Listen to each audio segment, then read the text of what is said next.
Yeah, you guys need to get one of these. I'm gonna bring one to Japan. Beating that level or no? I mean, did. Next day you did. And the very next day, I had to come here because there was there's a leak in this office, and like a gas leak. No water in the back.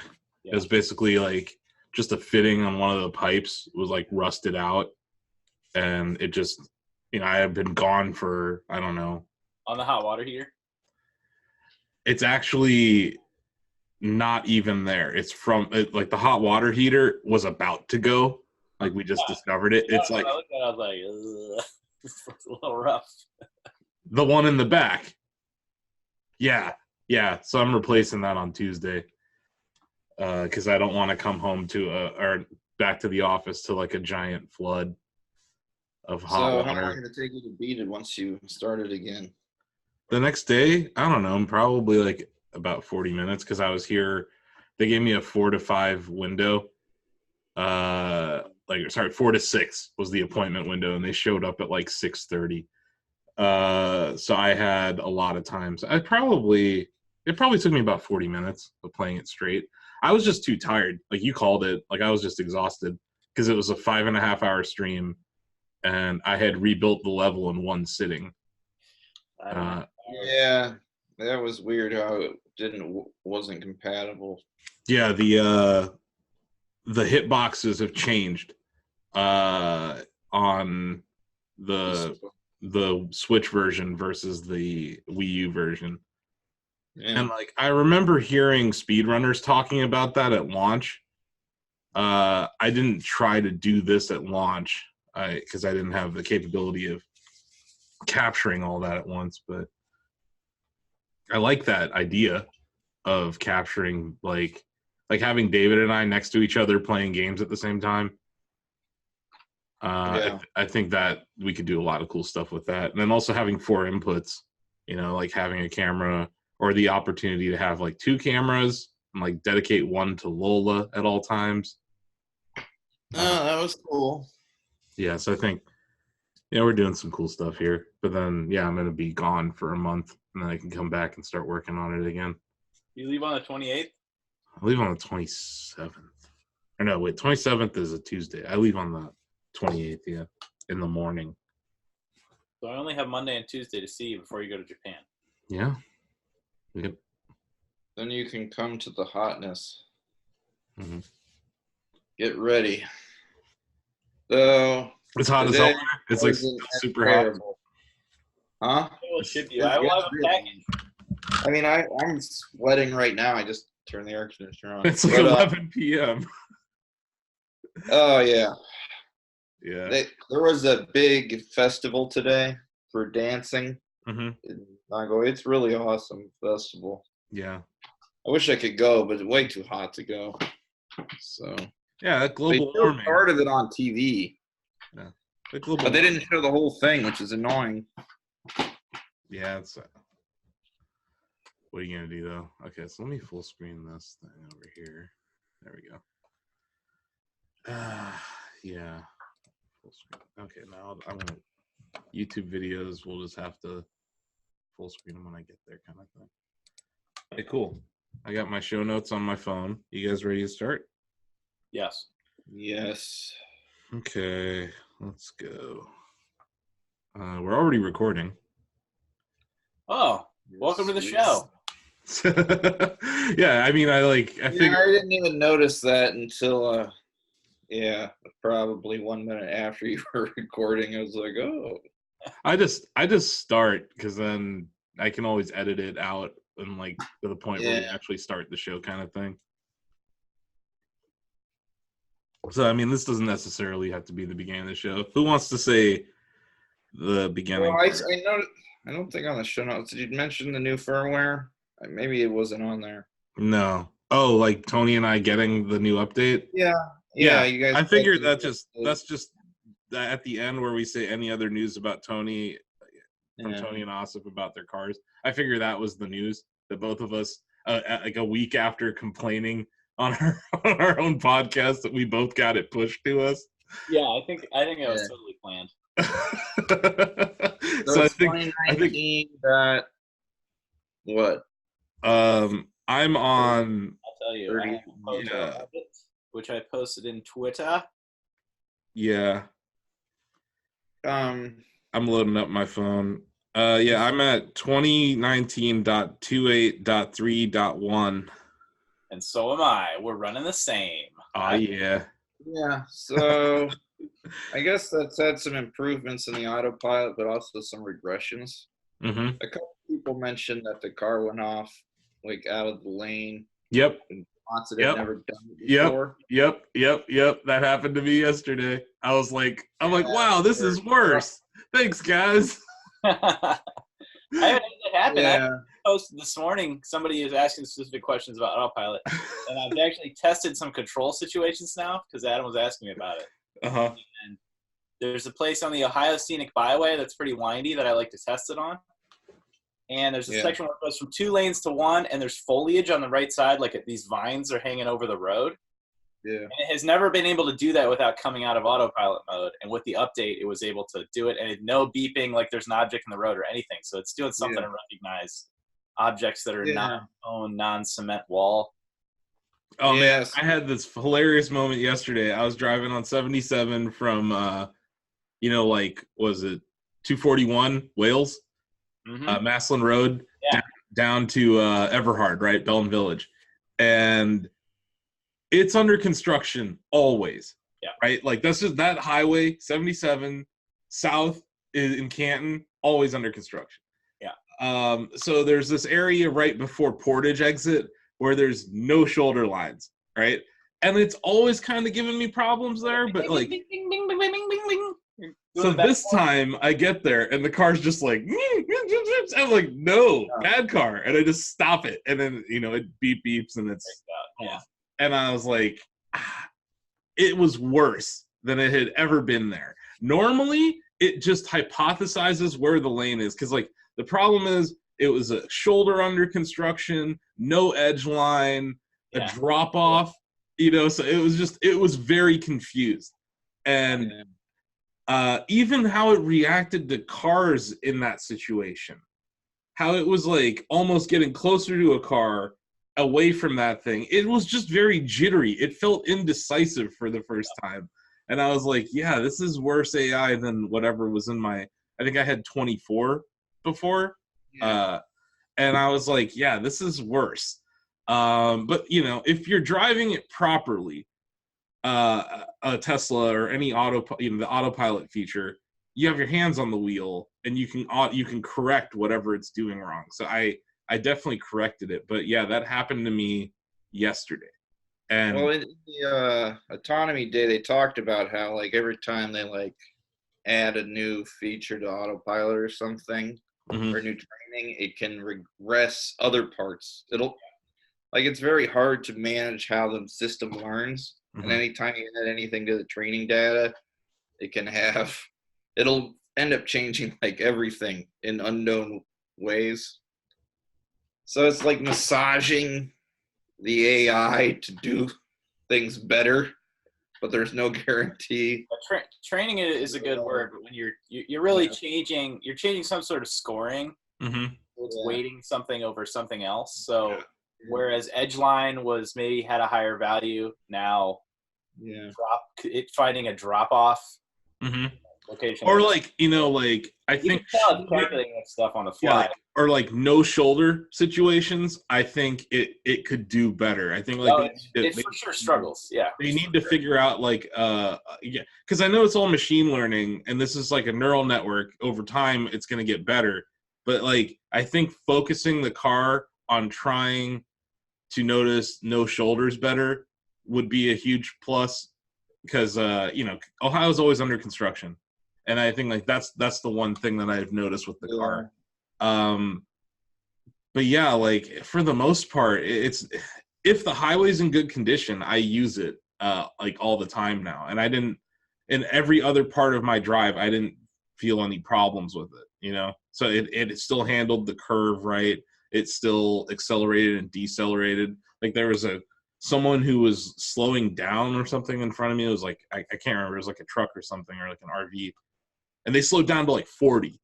And the car did a really good job. I did change it to 3 car lengths, Tony, because after our discussion, I went back and looked, and it was at 5. So that was like super conservative car. People behind you get annoyed. At 5, I think 5 is like super overkill. Like it is. Even people that aren't aggressive drivers are annoyed with you if you have it set for 5. But, you know, like you go back to your driver's ed, and you're told for each 10 miles per hour you're going, you should be giving 1 car length. Car length, yeah. So I'm on the highway. Of course, I should be using my AI at 5 because I'm going 65 or 70. Or in your case, God, 90. Those numbers aren't car lengths. You have to understand the capability of other cars on the road in order for that to be safe, right? So what can their brakes do, right? What's the performance of their car? If they stop in this much time, will I be able to stop in that much time? So it's all, you know. And I guess it's a situation where Tesla brakes are better than most other cars on the road. So your no performance numbers on the stopping of the Model 3. I mean, I'm sure it's very good. Like I've driven it. Are there numbers on the X and the S at least? Oh, I'm sure there's numbers on all of them. I just don't know. Yeah, it's all published. Remember they had to issue that firmware update because who was it? On the 3. Consumer Reports did braking multiple times in a row. I think it was Consumer Reports. Yeah, it was. We still haven't started introduced the show or anything yet. So this is. Oh yeah. We should probably do that. This is 9to5 Elon episode 3. I'm Asif. I own and operate Shacknews. That's Tony. Minus Sarah. She's been replaced by a bunch of Matchbox cars this week. Hot Wheels, not Matchbox. Oh, my bad. I'm sorry. It was in the tiny screen. I couldn't see it for a second. Kidding. I got these old eyes. And then we have Adam, who we woke up in Japan. It was hot. It's like he's dealing with the effects of global climate change in Japan right now. Yeah. But thanks for waking up and joining us for this. But yeah, I figured before we continued to talk about Tesla for the next hour and a half without introducing the show, we should mention the show. Yes. Oh yeah. Oh, I did want to bring up something because I was at my daughter's camp, preschool camp. No, this has a point. Anyway, you look very fed up. You just look like I'm real tired because I was in the sun all day. So at the camp, the camp, one of the dads is like one of the head people of Toyota Autonomy. And I talk to him about this stuff every chance I get. And all the parents were getting trashed because that's what Japanese parents do at preschool events. So I was trying to push the conversation because it was a group conversation towards that stuff. And then he started talking about, it was interesting. He was talking about Nissan Pro Pilot too, which is a recent thing here where they've mapped all the highways in Japan with Mobileye, and you can do hands-off driving anywhere on the highway here. I kind of want to try it. But anyway, he was saying that system is much better than what Toyota has because Toyota is going to be coming out in a year or so with something similar, but it requires LiDARs on the car. And he was making the same point that Elon was kind of making. He's like, these are very expensive. And he's like, it's much better to have a smarter brain and cheaper sensors than expensive sensors. And so I found that interesting. He was basically making the same argument that Tesla had been making. Yeah. So I was like, oh, well, that's great to hear. At the same time, though, like, I at the same time, though, I really do feel like, and this is something that I've experienced in VR sensors, but also in Tesla. I feel like as you add more sensors, you increase the field of view and the depth of view. AI is going to get better. So I think there's like a push and pull there. Like, I agree that for it to be viable, you have to be mindful about the costs that are increased by adding these ridiculous sensors. But at the same time, now that I can record my sensors, I would prefer higher resolution cameras on my car than I currently. For the cameras, yeah. Yeah, you know what I mean? So it's like, while there's other sensors that they can remain the same, I still think for computer vision standpoint, you could improve the resolution on the cameras, and then maybe the car would get better at seeing things like the shoulder missing. Yeah. Because when I look at my capture, I'm not really impressed with it. I don't really want to post it. Oh, for sure. It wasn't designed for capture initially. I know, but like now, thinking about that, but they would have probably went with a different sensor or something. Yeah, no, I think so. How many cameras is it on a 3? Is it 6 cameras? 8 cameras. Yeah. I mean, that's a significant cost if you're going from 1080p little fiber optic cameras to. Yeah, I mean, plus the internal cam, which I guess makes it 9. Yeah, plus you can have more processing power. I don't know how good that is at night. Mm-hmm. But Oh, hey, I got a new owner question that I bet Adam can answer. I see lots of videos posted of people using Autopilot in the rain. I assume it's the same as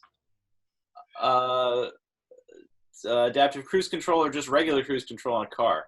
Not suggested to do it in the rain, right? It will give you a warning if it can't handle it. I agree. But should you even be using it in the first place? I feel like it's based on wiper speed. Like because it's an auto wiper. Yeah. Yeah, so I've read water. Once the wiper hits a certain speed, the car will just be like, I'm not gonna do this. Lots of videos where people say it works super well in the rain. I've watched tons of the videos, but I'm always like, I wouldn't. I've used it in the rain, but I wasn't comfortable with it in the rain. I'm not. Yeah, I'm sure it'll get better once there's more rain in the training set. Or like, how Elon said after this winter will be really good in the snow, but it's not particularly bad in the snow. So I think if they focus some training data on rain. I think snow is easier than rain. I think rain gets on the sensors.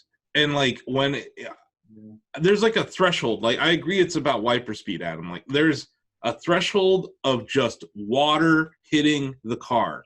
Sure. And it's just dangerous. It's just flat out dangerous. Data to make decisions. When it starts raining, your visibility is diminished, so it can't make as good a decision as when it's clear. It's just I've had it where my car tells me autopilot disabled right now. Can't use it. It's a yellow flashing thing on the dash that tells you can't do it because of rain. And then there's other times where I've been driving in the rain, but it's like there's different levels of rain. Sure. And I think it speaks to what Tony's saying that there's different levels of visibility. But yeah, I use it in like slight rain.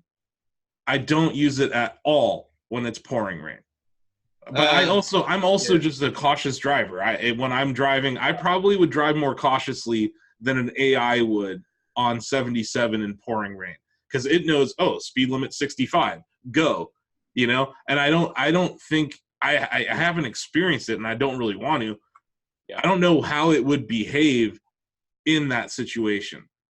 I guess other people on the road are going to dictate how the Tesla would drive also. If everyone slows down, the Tesla's going to slow down. Yeah. I think the problem for me is like, it's obviously less information if it's raining.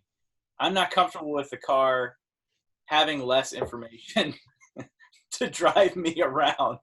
Yeah, the question is, because I don't want it to misinterpret something, which I've had the car do before, right? Driving at night, thinks it's hands on the wheel. Is it better than just a human? The human plus it. Well, it's not. If it's misinterpreting information, it's not better than a human.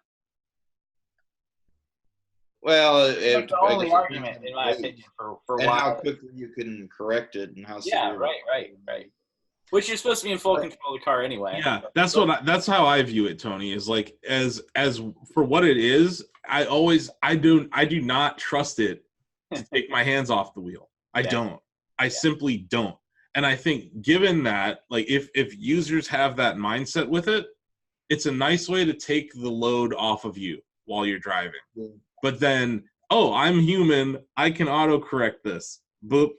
And it's just like that. It's not like, it's never like this huge struggle. It's just like, I'm like, car? No. It's always like, I always say car no when I do it. makes you very comfortable with it very quickly because it's just feels very confident. Yeah. But once you have one problem with it, you're like terrified. But you're really only terrified for 10 minutes and you start using it again. Like how quickly you're conditioned to like trust the car and trust the AI is pretty interesting. The guy I was talking to from Toyota, I was like, will it work? Your system work in the rain? He's like, no. Because it's using LiDARs. And it's funny because he was showing me, they've been promoting these e-mobility vehicles for the Olympics. Yeah. And they're all autonomy based, but they won't work in the rain. I was like, well, what happens if it rains? He's like, oh, yeah, we got all these backup, just regular bus things. We're going to pull out. So a person can't even drive it. This is like stupid. And then they are not, there's a person that's going to be in every single one of these autonomous vehicles that they're going to have. Yeah. And I was like, is there a steering wheel? He's like, no, but there's a joystick. Oh, God. Button. And we have to have people in the cars. I was like, is it an engineer? He's like, no, it's a highly trained person. I'm like, oh, like an Atari expert? Like, why are we using joysticks for these things? It's like, I think just to make it look more futuristic. Yeah, but sometimes, like, I understand that input devices in cars haven't changed in a long time, but the steering wheel's pretty good. Well, yeah, he was saying, long run, they want to have it so that there'd be like a telepresence person operating like 8 of them. That seems like a horrible idea. But the law requires in Japan that there's a driver. Mm-hmm. Or at least there's maybe not the driver, but there's a person in the car that can do something. So I think in the future where robo-taxis become a thing, that we're going to have like jobs, and some people will just be like the operator of the Johnny Cab for you. 100%. Like we should talk about it. That's a news. Until it works 100% of the time, you probably have to have someone. DC Pro, so he was saying, depending on how good it is, you'd have like one person for 4 cars or one person for 8. These things aren't really cars. They're, I don't know what they are. They're like people movers. Yeah. People mover things. We should talk about the DC protest, all the long haul truck drivers that went out and protested artificial intelligence and Tesla and autonomy in general. DC trucker protests? Yeah. Sorry, I did not have that on the docket. I was shocked. Coal miners protesting solar or something. The Tesla owner hate was pretty surprising on Twitter for the guys that were protesting. I was like, people calling them Luddites and all this other stuff. I'm like, well. Yeah, dude, that's what happens when you get a bunch of rich people buying your cars. There have been many jobs lost to technology. I think it's pretty unfair. Here we go. So yeah, you got truckers shut down I-95 southbound outside of Washington D.C. on. I guess this was last year. That was last year. There's a more recent one. They didn't shut the highway down. They protested in D.C. There we go. Okay. Truckers rally in support of bill to outlaw driverless semis. Yeah. Yikes. I mean, this is a they took our job situation, you guys, and it's not. It's just. Here you go. All these websites want to send me notifications. I mean, in theory, we could ban all automation because it gets rid of jobs. Yeah. But it kind of reminds me a little bit of like the codfish fishermen in the Atlantic, Canada. Mm-hmm. Canada passed a ban on fishing because they had overfished the fish close to extinction. And the fishermen were like, no, you can't do that. This is our livelihood. Well, they did end up banning it, and the fish never came back anyway because they decimated them so much. But it's like sometimes these people don't know what's good for them. Well, I mean, at the same time, like I understand. Black smoke matters. It's like we got to keep putting toxic fumes in the air because that's how we make money. That's how we always done it. You know, I think it speaks to a certain group of people in the country who don't really care about the future. They just care about getting theirs and then dying. and like they don't care about what happens to Earth after they die, and they're older a lot of the time. These guys are already, folks have been driving trucks for like 20, 30 years. So I understand where they're coming from. And now, honestly, all of us growing up in Ohio, I think we can all understand like businesses leaving, industries evaporating from your area. Like we have almost no safety nets in the U.S., so it's harder on people. Yeah, I suggested companies set up across from the protest with like a job fair and pointing them to online training. Like, there's a lot of. Mm-hmm. Yeah, but some of these guys aren't going to be easily retrained. Like, that's kind of a false hope. Yeah, I don't think that's. I agree with Adam there. I think like a lot of these people are career truck drivers, and like they've made a good living because they do get paid well. It's tough. That's true. And what are they going to get retrained for? They won't get paid as much. Yeah, whatever they're going to be doing, they're not going to get paid as much. And like it's like that same thing where they're like trying to retrain coal miners to be coders, and it's just not happening. These people are like in their 50s, 60s, 40s, maybe. You could work in renewables, though. There's still. Oh no! Like there's definitely. Climbing up on roofs. I think that like what we need to do is have some sort of. Like I agree with some of the Green New Deal ideas out there, and like those need to factor in retraining of people. I think that's what's got to happen. But this is not the end of this. There's there's going to be a lot of more protests against automation and robots and AI, and how that's having a deflationary effect on America. It's undeniable. Technology is a cost-saving mechanic, but you know what one of the costs is humans. And we just keep losing jobs here in America due to it. And like I think Andrew Yang is onto something with what he's been talking about. And I think it's resonating with people. It's like, you know what? It's not Mexico. It's robots. And what we talked about last week with universal basic income is a path to at least ameliorating some of this. But getting back to what I said about what truck drivers make, they make like nearly, $90K a year in some cases. Going down to $12K a year is not going to feel good. Yeah. So it's like, autonomous vehicle, sure. And like we've lived through this here in Ohio, and like seen the depression it causes, and like the flight out of the state that it caused, and the flight out of the cities that it causes. Yeah. So this is going to have a deflationary impact on America at some point, and it's like it's just a question of and like I think I illustrated it pretty well. 90K, 12K. Like that's the deflationary impact that we're talking here. I think 50 to 90 is pretty average for a truck driver. Sure, but 50 to 12.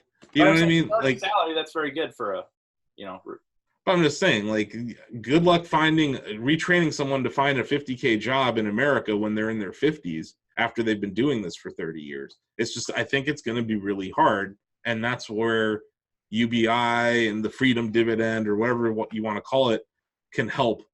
And I think it's a good idea to start doing this now than 5 years, 10 years, 20 years from now, when like whole cities are just decimated. And then like, what are people going to be doing? Like, there's got to be a point where civil unrest occurs due to the amount of unemployment caused by automation. So it's like, I don't think Washington is thinking about this right. So I do think it's important that these kinds of things happen. I just think these people's anger is misplaced. But yeah, I understand why they're angry, I guess. And like, I've seen it before, so it doesn't surprise me. Like we've seen it before. We've seen it before with efficiencies in China, efficiencies in Japan, so America's had deflationary moments because of this before. And I think our response to it is automation, is artificial intelligence. And yeah, like Amazon should pay taxes. They should have a VAT. And I think that that's where this is headed, So like, this is a good thing in the end, I think. But it's, yeah, like the idea that Tesla owners would look at this and be like, have this elite feeling. I'm like, that's kind of lame. I was really shocked actually at how much hate there was. I was like, whoa. Yeah, I think that's that speaks to the classist nature of being able to afford a Tesla versus not being able to afford a Tesla. Really true. So yeah, and I think growing up here kind of gave us more of a frame of reference for this sort of stuff, because we've seen industries just decimated before. Speaking of industries decimated, I have to, this is a perfect segue. Speaking of decimating entire places, here he is to ruin the day, Adam. Your buddy. Couldn't you have picked a worse photo? You gotta pick that new one with the wild hair that he's trying to get taken off the internet. I love I got the. I feel like someone edited his neck fat. Probably. This is, I actually gave credit here. It's CNN and Shutterstock image. So shout out to them for letting me use this, and please don't sue me because I gave you credit right here. So yeah, this guy, this president, is escalating the trade war. He tweeted out something like, who's a bigger enemy to the United States, Fed Chair Jerome Powell or President Xi of China? And I was just like, man, that's not going to go over well. And then the next day, China announces, $75 billion more of tariffs directly on automobiles and some other things. So, yeah, I'm not going to read it like Stephen Colbert does. Right? That's not my job here. But our country has lost stupidly trillions of dollars with China over many years. They have stolen our intellectual property at a rate of hundreds of billions of dollars a year, and they want to continue. I won't let that happen! ! We don't need China, and frankly, we would be better off without them. Really? The vast amounts of money made and stolen by China from the United States year after year for decades will and must stop. Our great American companies are hereby ordered to immediately start looking for an alternative to China, including bringing your companies home and making your products in the USA. I will be responding to China's tariffs this afternoon. This is a great opportunity for the United States. Also, I am ordering all carriers, including FedEx, Amazon, UPS, and the post office, to search for and refuse all deliveries of fentanyl from China or anywhere else.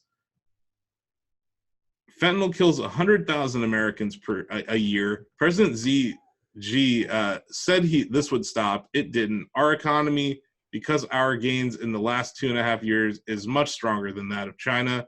We will keep it that way. So should have been this pick. Okay, fine. Yeah. Just send me picks for Trump articles, because I foresee I'm going to have to write. I feel like I'm going to have to write more of these. You'll see that I included a chart of the SPY, right? Yeah. You see this right here? This is Donald Trump opening his mouth on Twitter, and he shaved off almost 40 points from the S&P 500 in, I don't know, an hour. So that's pretty impressive. Good work there, Don. He had this timing on that. That's a daily chart or an hourly? Oh no, this chart? is an hourly chart, I believe. Yeah, this was the open. Yeah. Sorry, yeah, this was the open, and then boom, down. Good work. So anyway, yeah, he had this meeting with the president of Romania, and I embedded it here because he ended up taking questions about the trade war in it about halfway in. And he said something that I said, oh dear, when I heard him say it, I was like, we're really in trouble here. He said, somebody had to take China on. And he said, China's been ripping off this country for 25 years, for longer than that, and it's about time. Whether it's good for our country or bad for our country short term, long term, it's imperative that somebody does this. And he described himself as the chosen one during a Chopper Talk interview. You know those Chopper Talk interviews he does in front of the chopper? Yeah. I don't know why he always talks to the press in front of the chopper. Chopper Talk. But yeah, so he did call himself the chosen one. And yeah, so this adversely impacted a lot of stocks, including Tesla. Tesla was down to, I think it's 210 a share around there right now.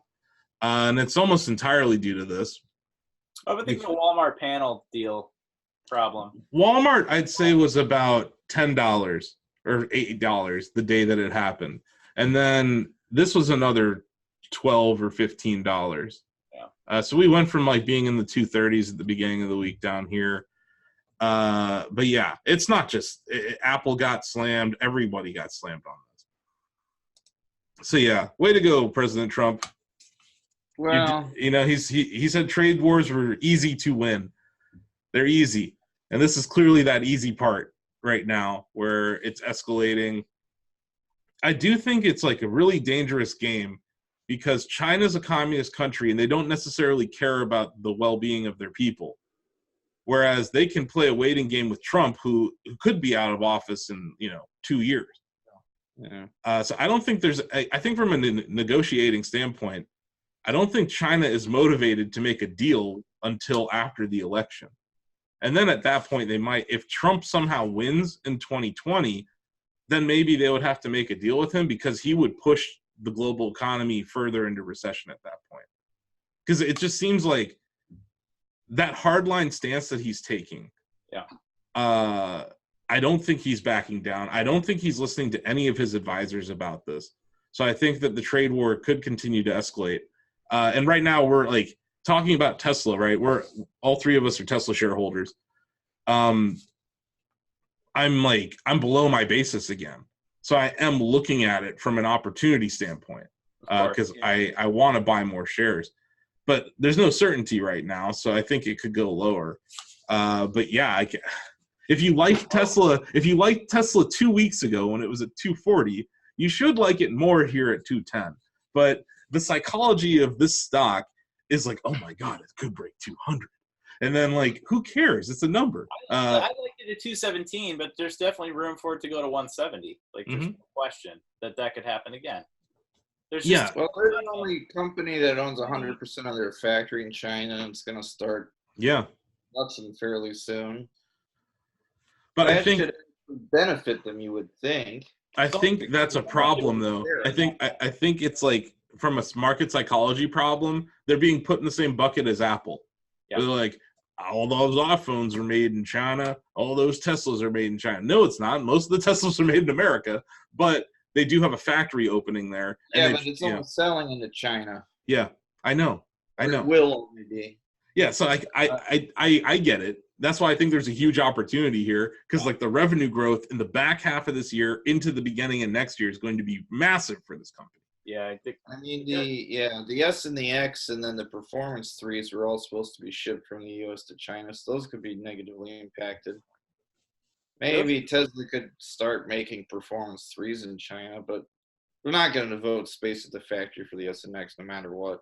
Mm-hmm. They'd probably just prefer to take the hit on sales. They'll take the hit on the sales of the S and X because they're luxury cars anyway. I think is what will happen. They're lower volume. The whole point is getting the 3 to China as cheap as possible, and getting that cheap 3 out the door in China because that's how you just crank the money machine. They already had to change pricing though once because of all this. Because the Autopilot computer got it more expensive because of the tariffs. Comparing it to Apple, fluctuations in pricing again. What'd you say, Tony? I was saying comparing it to Apple's pretty perfect. The ghost of Steve Jobs on Twitter had the best post. He said, "Valued compared to other car companies, it looks overvalued compared to car companies, Tesla. But if you look at it compared to a software company, it's like laughably undervalued, which is primarily really what it is a software company. It's a very diversified tech company. That's how I view Tesla. Tesla is a diversified tech company that is experts in certain fields that they have like a 5-10 year advantage in some things. And then like it's like a first mover advantage tech company. It's the supercharger network is not properly valued. There's like a lot of things going on at the company that I think people try to look at it like it's Ford. It's not Ford. Not even close. If you look at articles from 2000, they're talking about Tesla the same way they talked about Apple, like exactly the same way. You can do a find replace on Microsoft and ICE car companies. You can find replace and replace Apple with Tesla. They're saying the same nonsense, like, oh, they're going to get pushed out of the market. They're not going to be able to do this. They're not going to do that. Like, the products and the technology is so far ahead at this point. Like, the estimates were 2 years, then 4 years, then 7 years. Now we're like, they're a decade ahead. I mean, just look at the Porsche that came out. Right? No, or you can talk about that Porsche. To be even more granular, you can search Model 3 and replace it with iPod. Oh, yeah. And you can search Discman and replace it with any ICE car. That's how I view this. And that's why, like, I don't own any Apple shares in my large account anymore. I made a ton off of Apple. It's the best stock I've ever invested in. Tesla resembles Apple so much, and they're frequently put in the same hate basket. Yeah. You know? And like, I think that now that Steve Jobs is dead. Yeah, it's so funny. It's 20 years later, and it's like, guys, it's history repeating itself. No one's understanding how big this is going to be. Everywhere you go in a Tesla, like you guys talked about it last week, when you're driving through like a town, and like a small town, you're like celebrities. That like joy that people have for electric vehicles is just now starting. And I think that like people don't understand the value proposition there. It's just something that, but also from like someone who traded Apple and like owned Apple through all these bull and bear markets.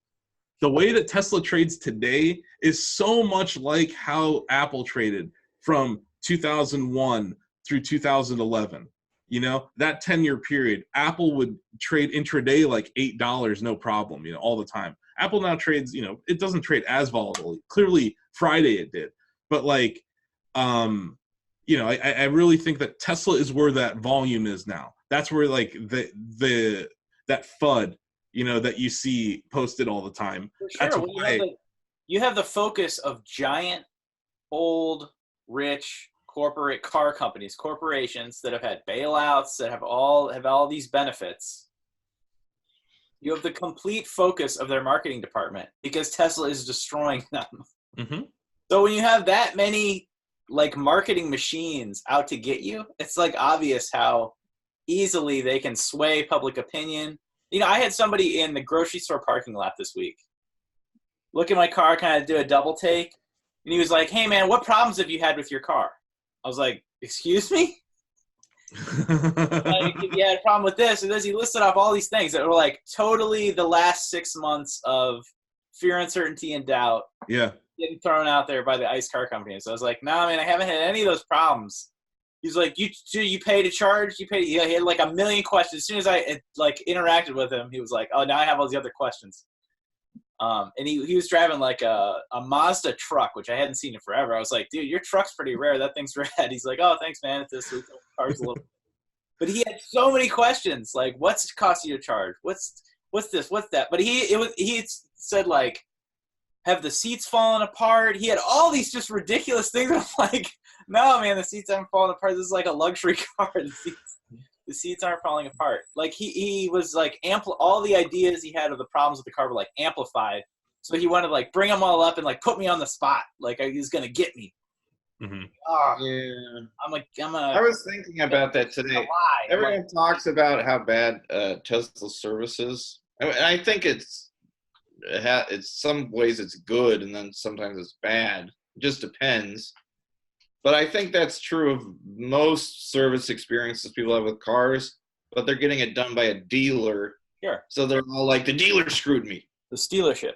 Whereas the Tesla, it's Tesla. Yeah. Right? So the person doing, the company doing the service is Tesla. So they're like, Tesla screwed me. Sure. So there's like a diffusion of all the issues that other cars have that don't make it to the brand. But it's like any other Google review. Yeah. People aren't motivated to talk about how great their service was, because I've had like 4 or 5 great service experiences with Tesla, and I never rushed to the internet to tell everyone how great it was. You only rush to the internet when you're pissed off. And I think that there's like a negative tilt to Yelp reviews, to Google Map reviews, like whatever kind of reviews that it shows up in Tesla. I think that's what's happening a lot of the times. The people who are angry enough to post about it on Reddit or whatever, they're doing it because they had a bad experience. And Adam's right. You can blame Tesla directly when you have a bad experience, because they were the ones that are responsible. But I can tell you that I've had very good experiences with Northeast Ohio service, with Southern California service, and with Texas service. Yeah. And that's 3 different big ass states.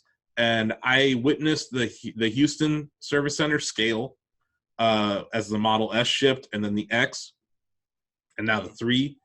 And then I witnessed Southern California as the S just exploded and the X was everywhere, and they just were ramping up for 3 as I left.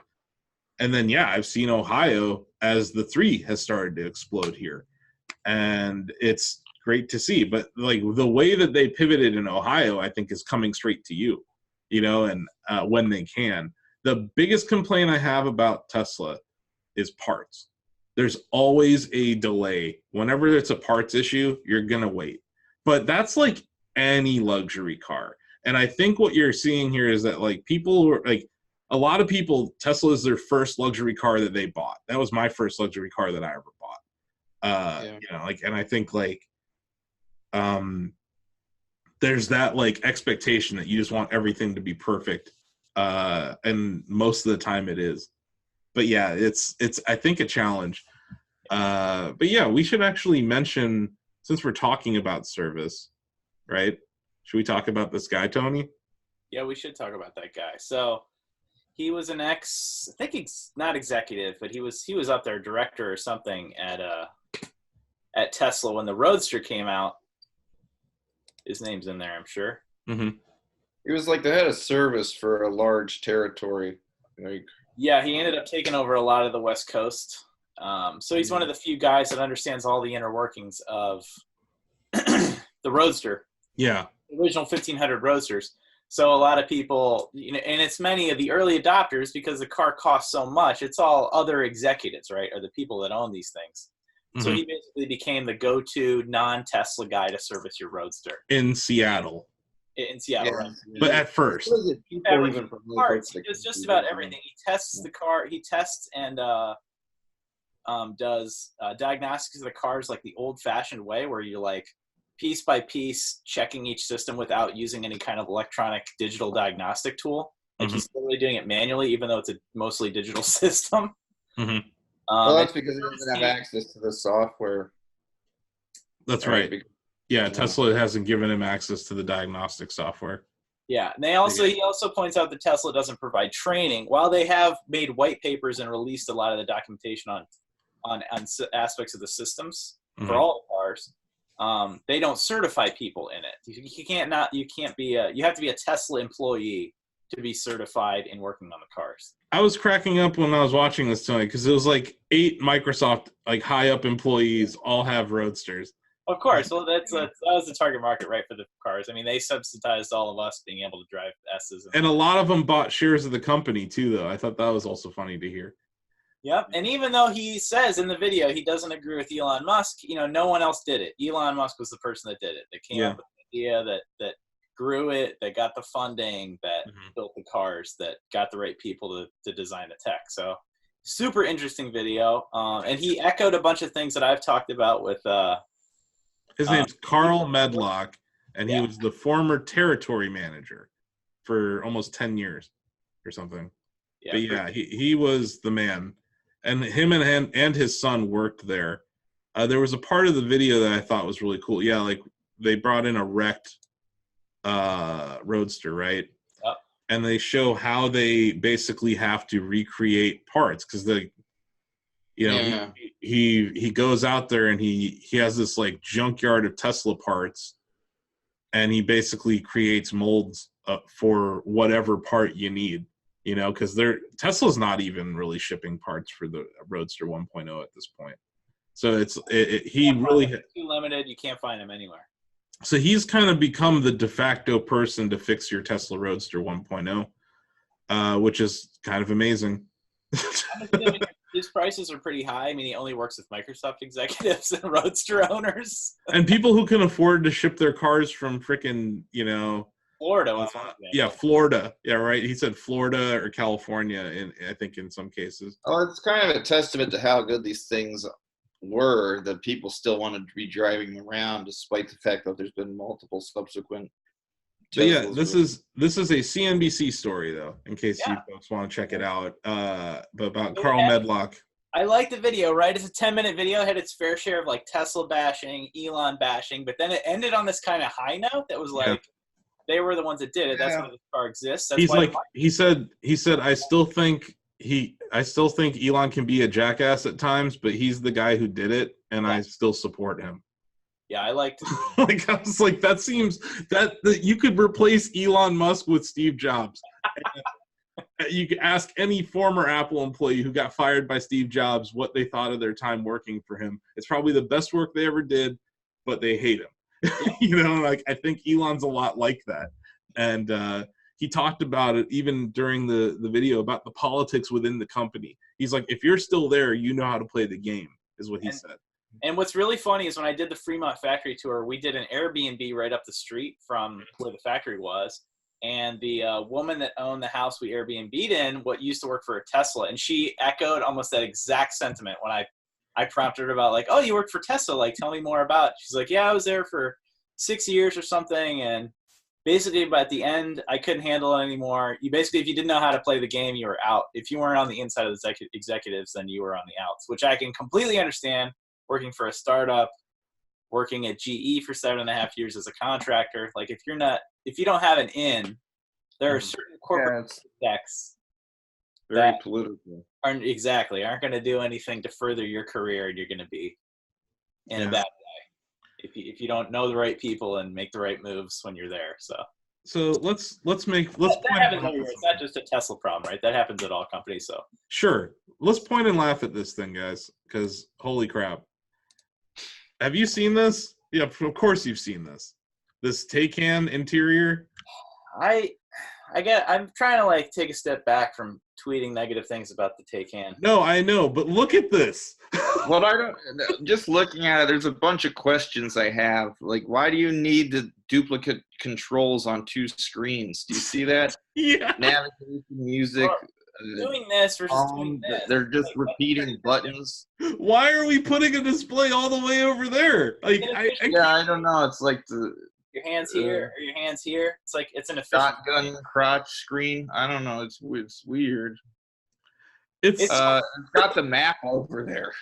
I probably stuff can shift around. I hope. But why would you? Hey, you know what I need? I need the map on the passenger side really bad. Like, no, I need it in front of me, like right here. You know, and man, and just the slant of the other control system down there. You know that slant. I believe that's a screen, right? Yeah, it is. Why? You know what I love? I love looking at screens at weird angles, especially with light hitting them. I'm sure that's going to be great. You know, like, I don't know. I know even have a glare in that photo, and it's probably CG. Yeah, that's a good point, Adam. There's even a glare on the screen in the photo. So, yeah, I just look at this, and I saw it, and I was like, this is horrible. We have to talk about it. So use your mouse and point just over the steering wheel in the center, below the 0, but above the steering wheel. Okay, to the left. Somebody pointed this out on Twitter yesterday, and I was dying laughing. There is a gas pump. No, to the right, the one to the right, where it has, yes. So where the range is, it shows a gas pump next to the range number. Oh, I can't, like, it's almost impossible to zoom in, but I see it. Yeah, right there. Yeah. I mean, there are people that have been totally nitpicking everything about this picture. Somebody photoshopped a Netflix N on top of that clock in the center of it. Like you're gonna play Netflix on that tiny screen. Like there have been a lot of great Tesla. Yeah, well, they mentioned they might start streaming service because that's what Tesla said. So they're like, oh yeah, we'll do that too. Yeah, I'm gonna on this screen here. I think. Yeah. Because that's definitely the aspect ratio. Wait, or is this whole thing a screen? Is this I'm not sure if that's one long display or two. It's hard to tell. Man, if it's ultra wide, maybe they're ahead of their times.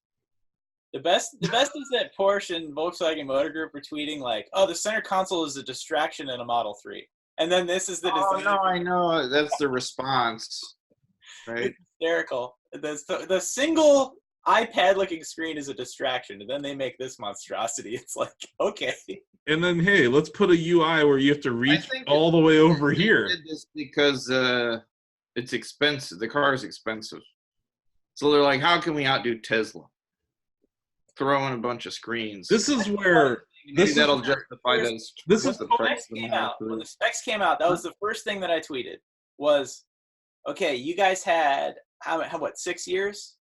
You had 6 years to make a car better than the performance ludicrous mode Model S, right?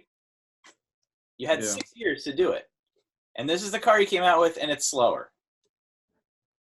Yes. You're a Porsche. You're supposed to be like the luxury highest end thing.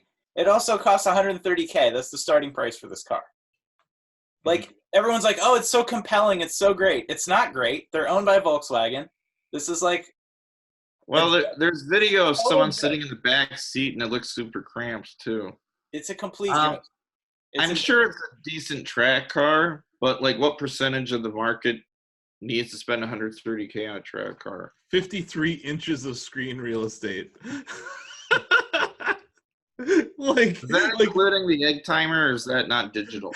I think that's digital. That probably includes that timer there, Adam. I really think this is ultra wide. I don't know. If I could play Doom on here, maybe I'll switch. Get out of here. I'm kidding. This is ridiculous. Get out of here. This is such trash. And it's what I was going to say, Tony, is like we're talking about how car makers and Tesla are very different. This is a fine example of that. Tesla gets people from the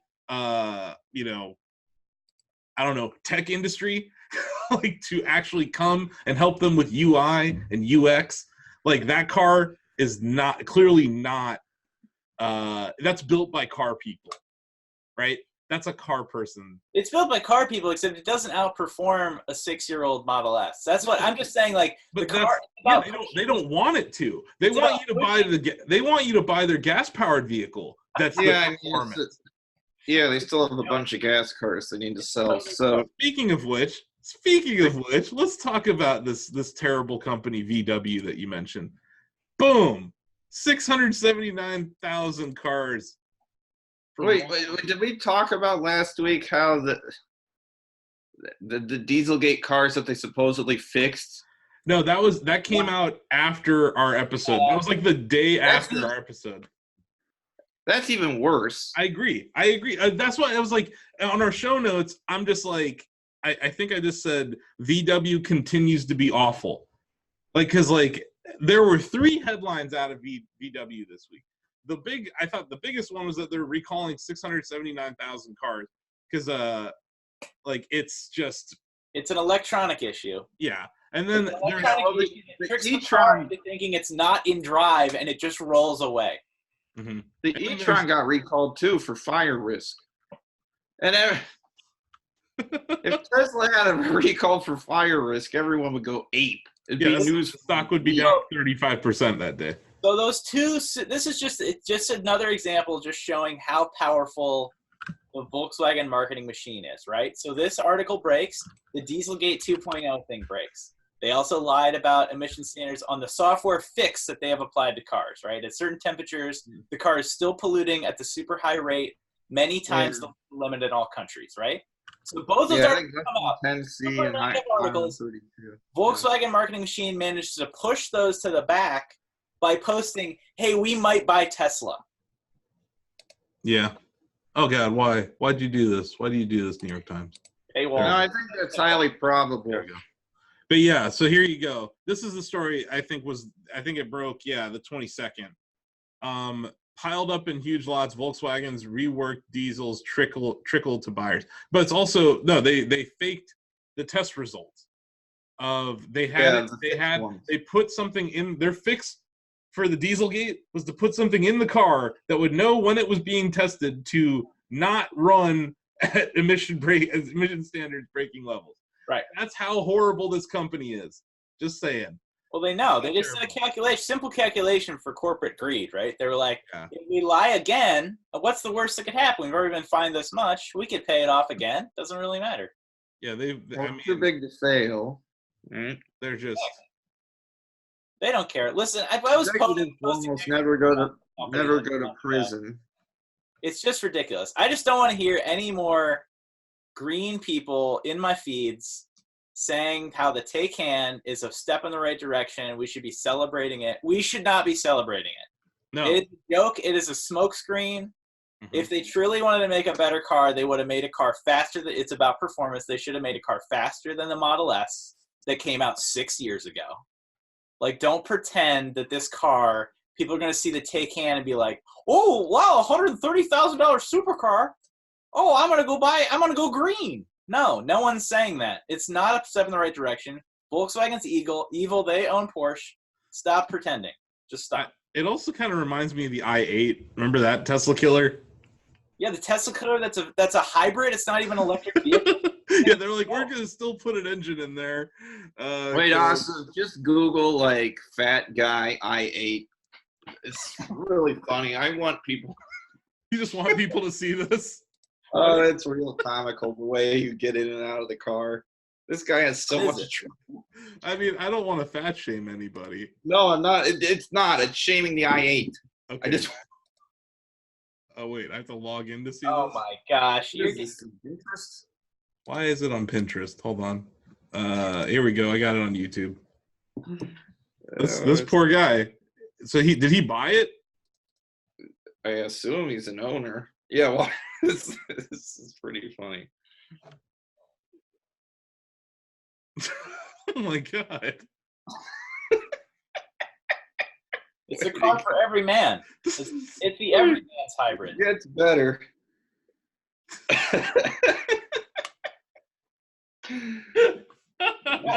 For viewers, I hope you have the video. If you haven't seen this before, it's good. Yeah, this is one where you have to. He takes a break. Oh my goodness! Yeah, this is definitely a podcast where you really should watch the YouTube version. It's the everyman's vehicle. Oh wait, is he gonna make it? Not yet. Oh, he got it. Oh, there it is. There it is. Up and. Oh, then he bumps his head. That's good. Okay. There you go. You see that clickbait right after? Here's why it's worth. Marketing. $150K for that. Yeah. You see that clickbait right afterwards? That's pretty amazing. That's awesome. Yeah. Also, much like you said, and we're Tesla shareholders, I was also searched for a year to find the turbo diesel that I wanted. I owned a red Preston Wheels Special Edition body kit Volkswagen TDI, which I purchased before Dieselgate, and then looked for the car and obsessed over it for a year before I found the exact one I wanted. Flew to another state to pick it up. Sounds familiar. Okay, which was a fantastic car. Unfortunately, I was completely being lied to. So when they gave me the opportunity, I took the damages, which that settlement and all that took forever to include. And then I thought it would be a great idea to take a GTI off the lot, which someone had just turned in, an elderly couple. So I bought a GTI with 19,000 miles on it, and the turbo failed on it 3 weeks after I bought it. So I have plenty of reasons to hate Volkswagen. Just wanted to highlight that. And yet you gave them your money. And I did it twice. I did it after Dieselgate. I am disappointed. I may drink Starbucks cups, but I never gave money to VW. Listen, we were all lied to, okay? Just saying. I'm sitting here on my high horse. You went and did it again. Yeah. They lied to you, and you turn around and you give them your money again like a sucker. Listen, the car was turned into CarMax, and now I drive a Model 3, so there you made go. up for it. There you go. You've finally come to the light. And, you know, it's a message to all you other VW owners out there. Hey, the VW Jetta used to be a good car back in the day.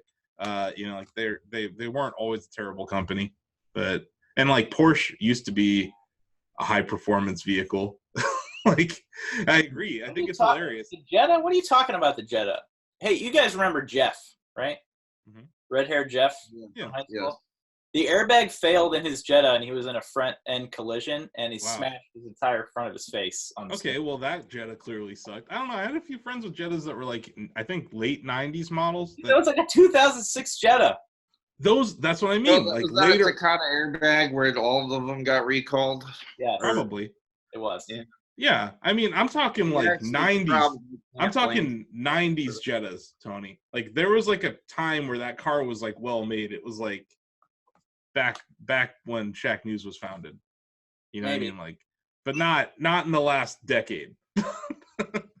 So let's shift from real news to some fake news about Tesla, because let's only discuss fake news that we make up at this very moment. No, like we want to call out fake news here, right? That's our job. We want to point it out and say this isn't correct.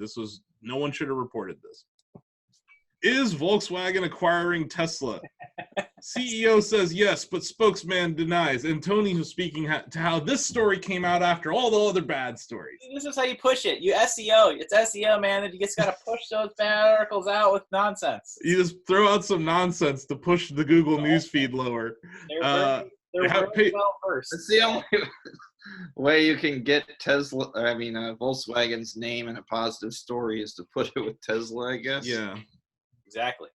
Yeah, the Manager magazine, a German business publication, reported that Volkswagen Group CEO Herbert Diess was interested in acquiring a stake in Tesla. Citing company sources, the magazine said Volkswagen was eyeing Tesla's competence in battery technology and software as the German automobile giant expands its own electric vehicle efforts. Mm-hmm. Yeah. This is BS. And you know what? It actually made the stock go up. So as someone who's long the stock, I shouldn't be like, oh yeah, don't pay attention to this story. No, I just want actual information to be what's on my Google feed. And when I saw this, I don't know if you saw my tweet, I was just like, nope, there's no freaking way in hell. I was like, don't buy Tesla stock thinking VW is going to buy it. That's all I'm saying right now. But yeah, I thought that was some good, solid fake news right from the CEO of Volkswagen, Tony. So that's just good SEO is all that is. That's just solid SEO. Solid SEO. Okay. SEO, this is how you do it. Speaking of solid SEO, Adam, I don't know if you've seen this one yet. I was, doing my due diligence, before our show, because I was here early because you guys were asleep. But yeah, check this out. So this is the #1 trend for Tesla in the last 24 hours, Adam. Oh, yeah. Tesla driver asleep. Love it. Some people were saying this looked like it was fake. It's definitely fake. Like the guy puts his hand in the steering wheel in the last second of the video. Look at this right here. Watch. It looks like. Listen, if I didn't have my family in the car, I'd be pranking people like this all the time.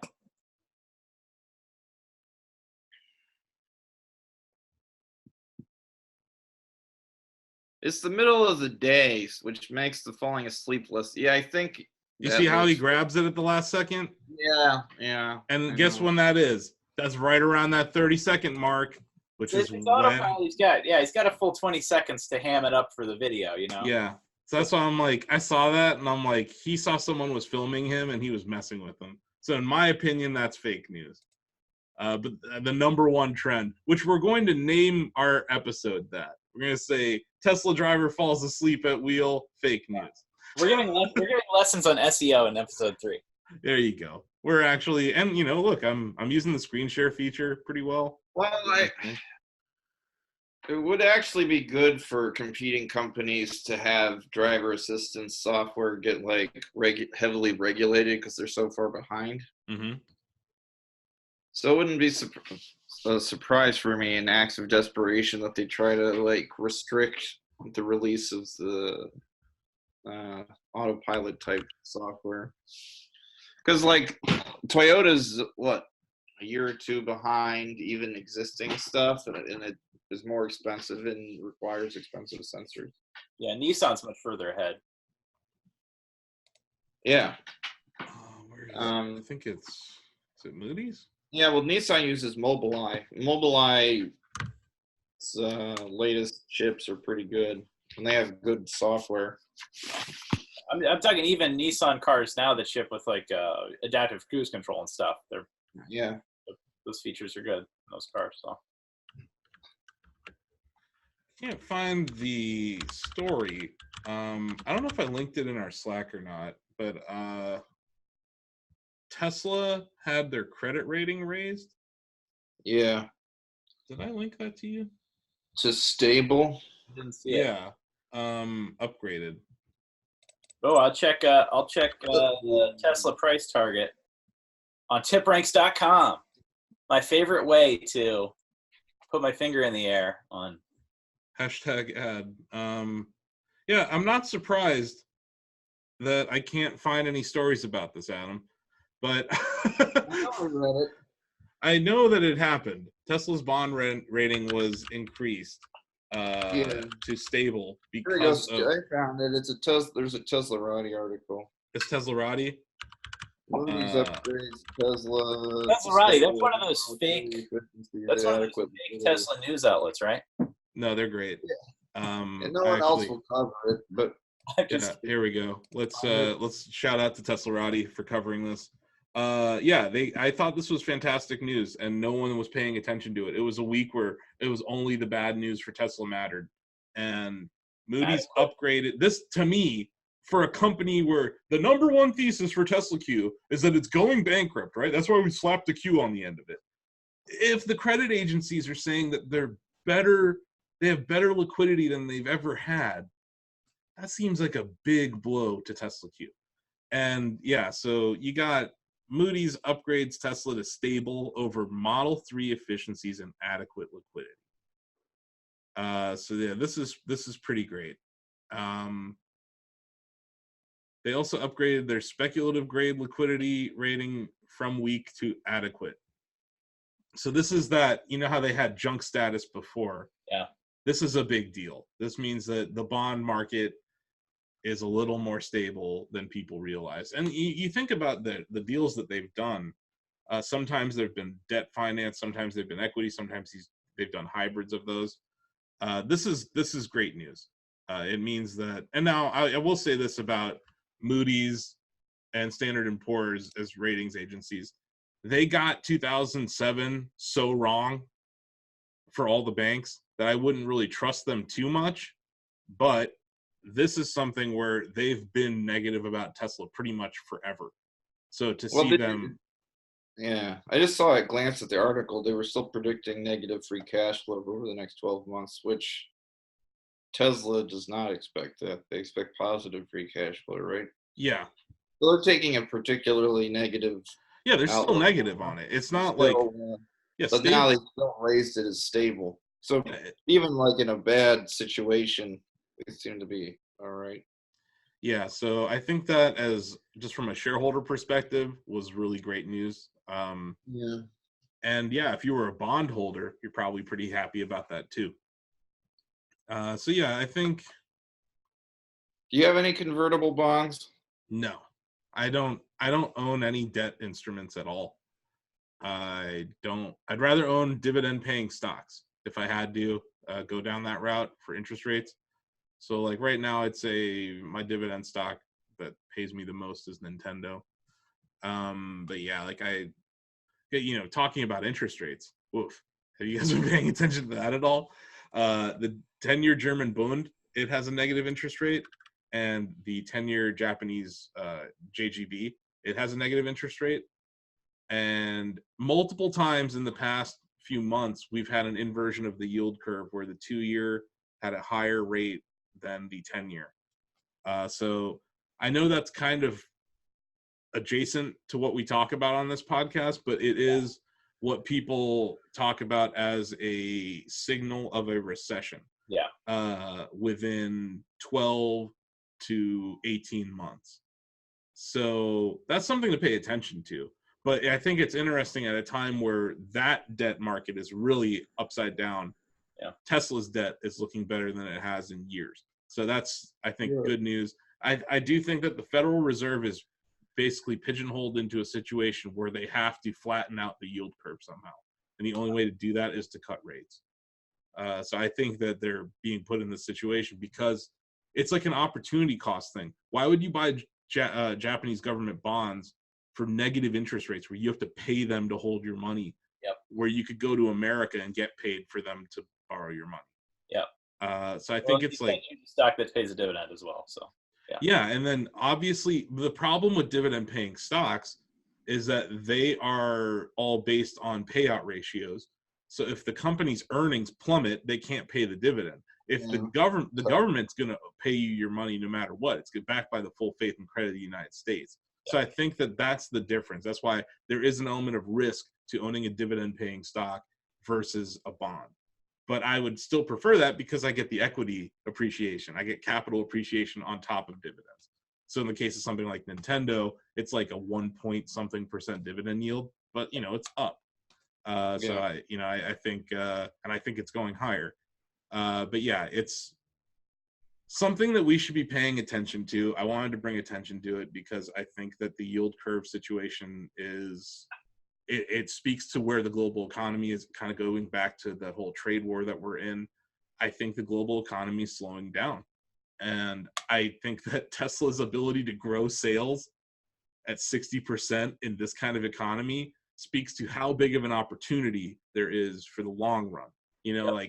I tweeted at Tesla Truth, I think. I was like, Apple, he was talking a lot about how Apple and Tesla were similar and the product cycles were similar.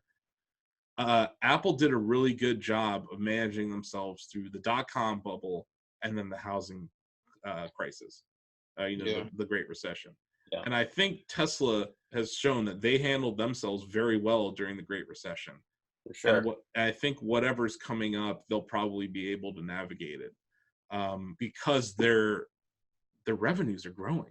And like there's just not many companies left in year 10 of a bull market that are growing revenues at this pace.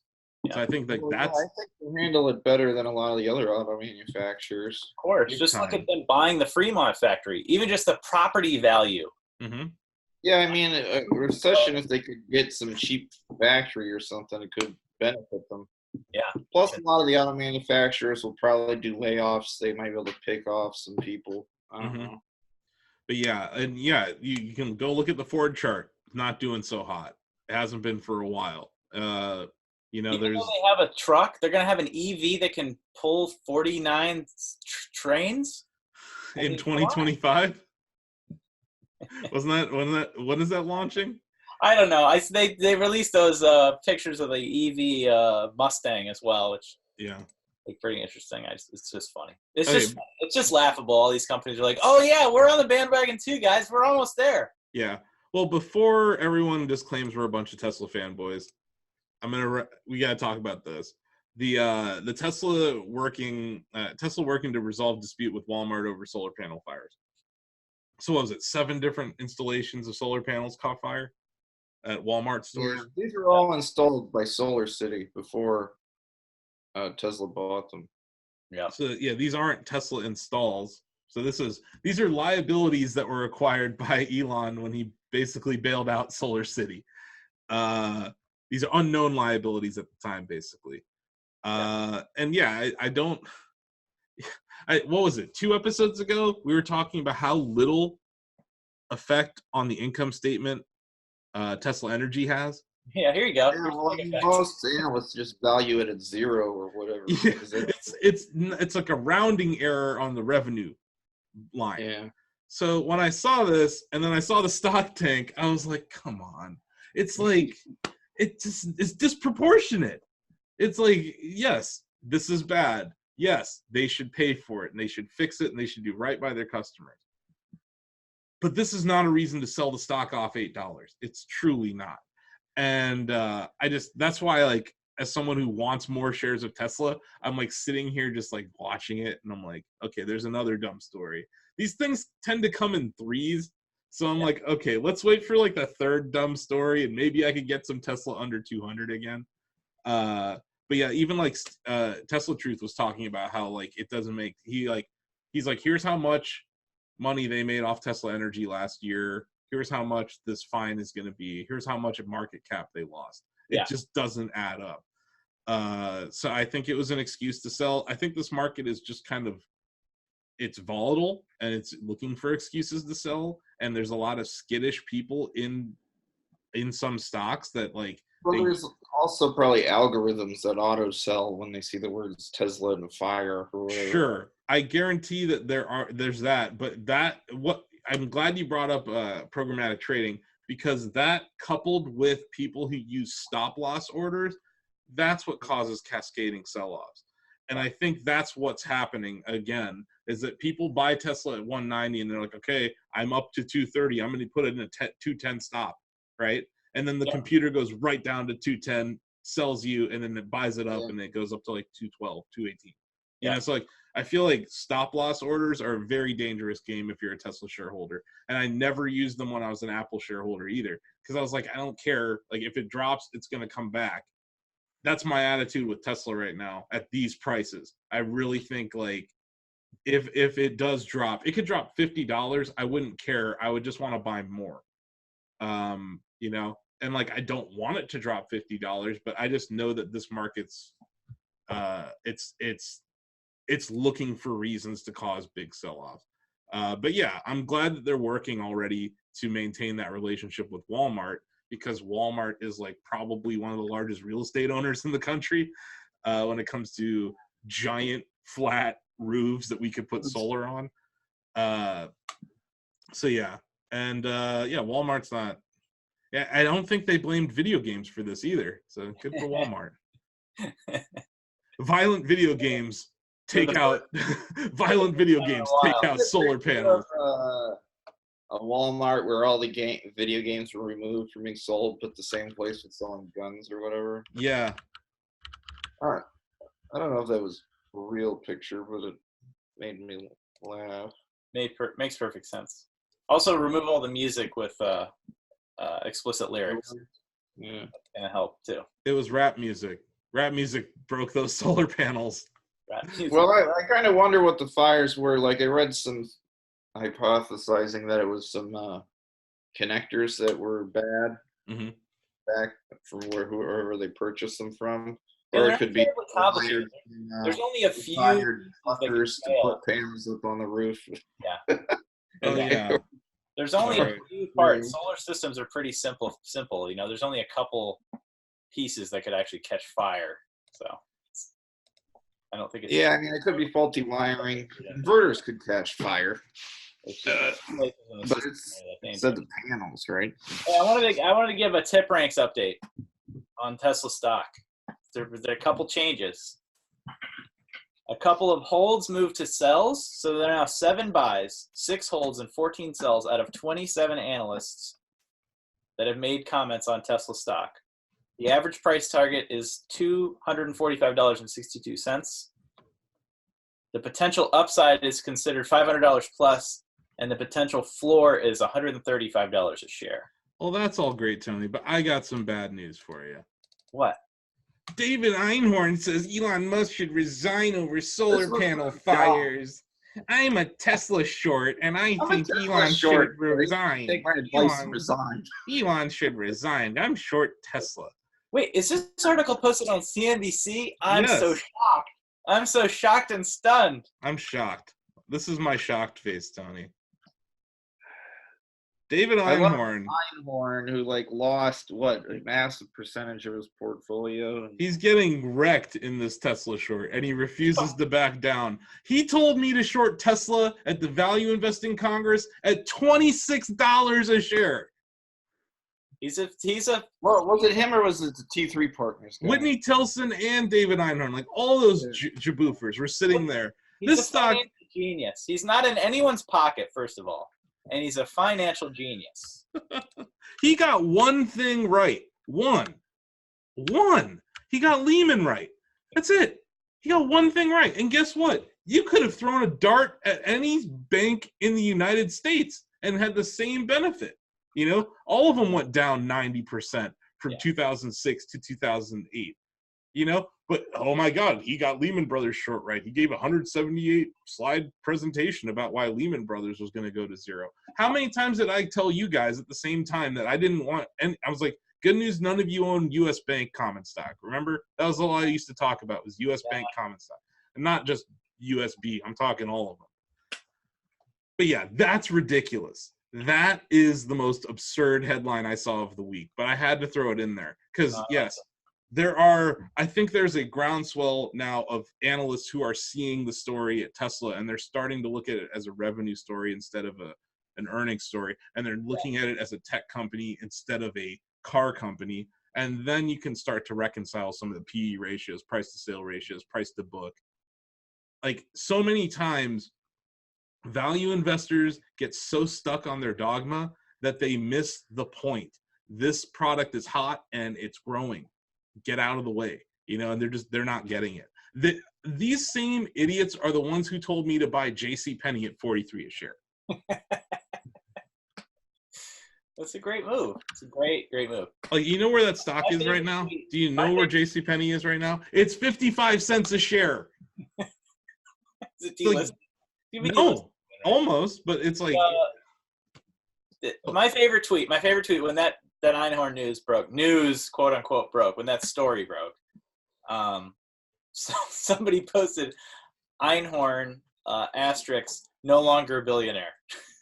Because it said, a bunch of the headlines said, billionaire Einhorn says blah, blah, blah, blah, blah, right? The rest of the storyline. I like the asterisk. Asterisk no longer billionaire. Tesla short, hashtag no longer billionaire. I mean, he made a lot of money shorting Lehman. He made some money in the .com bubble. He's losing it all betting against Tesla, so that's fine. Yeah, I mean, it's how it goes, man. Like, it's the stock market. What you gotta do, if you don't like the story, change it, right? It's marketing 101. I don't think it's bizarre why he would think it even makes sense to talk about Elon should step down. It's like asking a wolf what a sheep should do. It's the SEO game that Tony's talking about. It's like, he got to the top of the SEO pile with that. 100%. But now guy asleep at Tesla is what we're gonna call this episode. Guys are sleeping in Teslas like every week.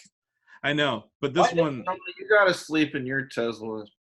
So yeah, and then post it to Tesla Fudge and get a million views. Okay. Guy asleep at Tesla, like outside your house. Guy asleep in Tesla. Just have my daughter like carry a rolling backdrop past the car, and I'll just lay there and sleep. Not even, just sit there parked, sleeping. Film it. Make a higher budget than that. Okay. All right, what do we got left? What's list? I think that's everything. I think we hit. We knocked it out of the park, you guys. I want to give a quick tour. As I've had many Twitter conversations, PMs regarding Hot Wheels collections and Tesla people, because everybody's giving away Model 3s. This is the one that I give away. Mm-hmm. Pretty much the only one. To people that like my car or kids I take for test drives in the car. That sounded really weird. I mean, friends of mine that have kids, so we go for a test drive in the car. They get one. But come on, Sonny! I wanted to give a quick test drive. I'm very proud of the. This will work a lot better than a white van. It is a little better than a giant conversion van. Model X. Let's come on the Model X. That I borrowed, yeah. Nice. No, I do. Take a quick tour of it. I do love those. I have one. I have two, right?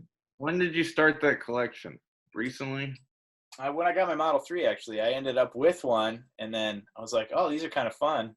Then I found one at a swap meet, and then I looked on eBay, and then it went downhill from there. Yeah. Nice. Jumped right into the Hot Wheels collection. What's your goal? It's done. I'm already done. This is it. This is the complete collection. I've got a couple of Model X's over there, but those are kind of boring. But there's no. Why do you say that to the Model X owner? From a Hot Wheels perspective, the Model X is just kind of doesn't have Falcon wing doors. No, they don't open. Well, that's lame. Throw it in the trash. Yeah, I guess that's the show, right? We're done. The show. That was episode 3 of 9to5 Elon, right? Yes. I'm Asif. That's Tony. Sarah was replaced by Hot Wheels cars this week. We'll try to get her a proper run of show next week.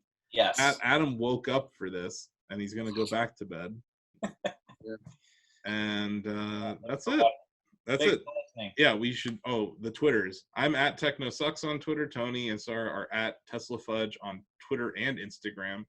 Adam is long_Elon on Twitter. You can follow us at Shacknews on Twitter. This will go up on shacknews.com tomorrow, which would be Monday, August 26th. Probably around 4 o'clock in the afternoon again. And yeah, I'm going to name it a more clickbait headline, and we'll probably get more views as a result. So is your schedule messed up because you're traveling for next week, or is it? Yeah, fine? I mean, I'm going to be in Seattle next Sunday, but that's 3 hours behind Tony. So I would be able to wake up super freaking early. Nah, we're not doing that. Okay. Or yeah, we could just do an abbreviated show. Always stays up real late. We could do 2 mini shows, or we could just break it up into something else. Or I mean, let's figure out what time you guys are available next week. Yeah. But I'm going to be at a convention Saturday and Sunday, so we'll figure it out. I'm willing to find time for it, but it will be harder. And then the next week I'm going to be in Japan. Well, we can record together then. Yeah, that won't be hard. So we can do that. Cool. Well, thanks for watching. Subscribe to us on YouTube at Shacknews Games, at Tesla Fudge, at GamerHub Videos. And we're also on Twitch, twitch.tv/Shacknews. I streamed a very special Super Mario Maker stream, Tony. I had Super Mario Maker on one side, Super Mario Maker 2 on another. We had David Craddock playing there, and we had a video there. So I had 4 HDMI inputs rocking at the same time on stream. That was pretty outstanding. It's absurd. Yeah, it's pretty fun. So yeah, that's all. And I gotta freaking edit this and start packing because I'm gonna be gone for a month. Crazy. Yep. Okay, stop recording. You all. Bye.